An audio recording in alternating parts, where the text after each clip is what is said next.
చేరికలపై focus చేసింది Janasena party. ఏపీలో తటస్థులు, మేధావులు, సామాజికవేత్తలే టార్గెట్ గా ఆపరేషన్ మొదలుపెట్టింది.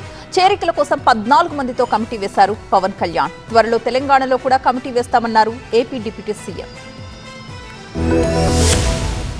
జనసేన పార్టీ విస్తరణపై ఆ పార్టీ అధినేత పవన్ కళ్యాణ్ దృష్టి సారించారు. పార్టీ స్థాపించి 12 ఏళ్లు ముగిసిన సందర్భంగా కొన్ని లక్ష్యాలను పెట్టుకున్నారు పవన్ కళ్యాణ్. ముఖ్యంగా ఏపీ, తెలంగాణలో పార్టీ బలోపేతమే లక్ష్యంగా పావులు కదుపుతున్నారాయన. 1,00,000 మంది సభ్యత్వంతో ప్రారంభమైన ఈ పార్టీ ఈరోజు ఆంధ్రప్రదేశ్లోనే కాకుండా తెలంగాణతో కలిపి 20 లక్షల పైగా సభ్యత్వాలను చేరుకుంది. మొన్నటిదాకా జనసేన సభ్యత్వాలపై గురిపెట్టిన పార్టీ ఇప్పుడు ఆంధ్రప్రదేశ్ లో ఆపరేషన్ ఆకర్ష్ కు శ్రీకారం చుడుతున్నారు.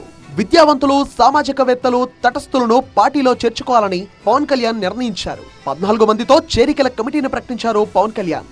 ఈ కమిటీలో రాజ్యసభకు ఎంపికైన లింగమనేని రమేష్ తో పాటు ఎమ్మెల్యేలు బులిశెట్టి శ్రీనివాస్, వంశీకృష్ణ శ్రీనివాస్, పంతం నానాజీ, మాజీ మంత్రి బాలినేని శ్రీనివాసరెడ్డి, మాజీ ఎమ్మెల్యేలు కిలారి రోసయ్య, సామినేని ఉదయ్ భాను సహా సీనియర్ నేతలకు స్థానం కల్పించారు.